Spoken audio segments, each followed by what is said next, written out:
Fantastic. First of all, lovely to meet you. Really nice to meet you. I think the release of the new DVD and the box set is a good excuse to look back, if you like. How do you feel when you watch some of those earlier movies? Are there any kind of things that you go, oh God, on my hair, or this or that? So many things. Like, just looking back at the earlier films, my voice is so much higher. It's so weird. And just everything, I guess. It's kind of like looking back at baby photos, but yeah, it can be quite embarrassing, definitely. But I guess I'm kind of used to it now. Just kind of, yeah, I'm just used to it, I guess. I think, you know, from an audience point of view, it's been one of the most interesting things for us, I think, watching you guys grow up. But, you know, I can imagine it must be almost like having home movies shown to the world. It's quite a personal thing, isn't it, to have out there in front of everyone? It is very strange that the world has literally watched me grow up. Oh, definitely.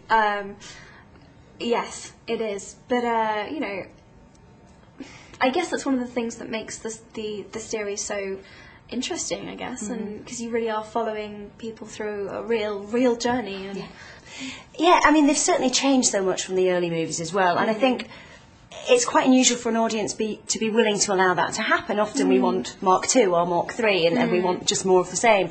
Why do you think with Harry Potter we're willing to let it develop like that? That's a really interesting question. I don't know.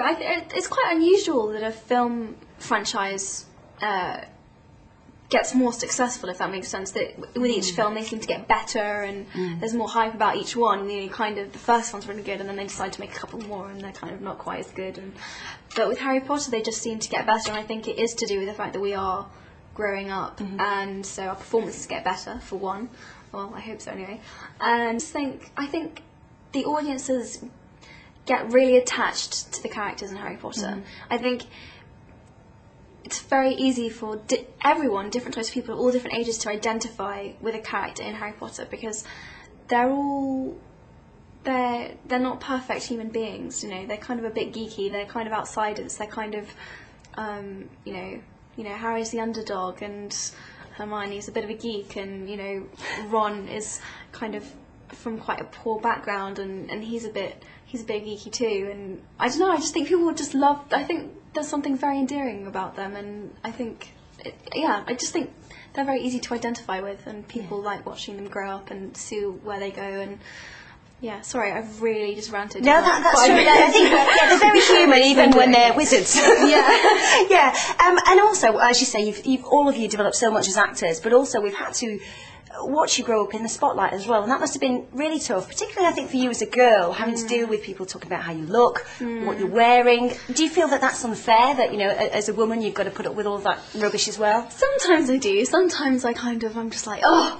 can't, you know, I just get really kind of fed up with it, and it's hard being scrutinised quite so much, especially you know, from when I was so young, when I just didn't, you know, particularly want to be thinking about what I was wearing or what people were going to say and whatever. But I don't know, I just tried to keep fashion fun for me, and that's always what it has been, something that is fun, and just try not to think too much about what people are going to say about it. Just one last thing, I think everyone involved in the film has been great at letting you guys be yourselves, and Daniel's gone off to do various things, and you've kept your studies up, certainly. Certainly members of the public might say, well, she's making a mint, what does she need an education for? What do you say to them? I get that a lot. People are just like, why are you doing that? I'm just like, well,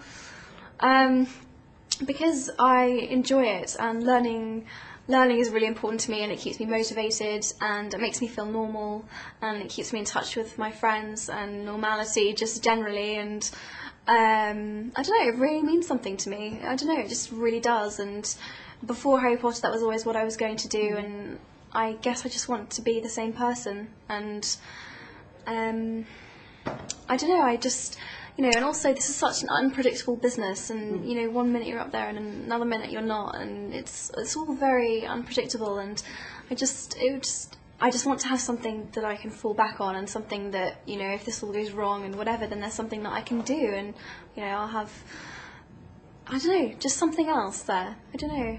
It's hard to explain, but I don't know. I've worked really hard to keep up and keep doing it, and I'm really glad that I have. I think it's kept me sane. It's kept me sane. Well, good for you. I don't think you've got anything to worry about whether you become an academic or an actress or whatever. You're going to be grand. Thanks so much for chatting to us. Can't wait for it. Thanks very much.